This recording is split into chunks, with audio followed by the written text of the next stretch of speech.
হৈছিল বনাবলৈ আৰু তেওঁৰ পুত্ৰ টিপু চুলতানে ইয়াৰ কাম সমাপ্ত কৰিছে। ইয়াৰ এৰিয়া হ'ল 240 একৰ। খুব ধুনীয়া হয়।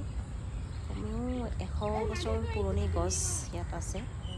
যাবৰ কাৰণে খুবেই ভাল। কেৱল দিনৰ ভাগত গ'লে অলপমান অসুবিধা হ'ব পাৰে, কাৰণ ৰ'দ খুব বেছি পৰে। এইটো গধূলি আৰু ৰাতিপুৱাৰ টাইমত খুব ভাল লাগিব ইয়াত যায়।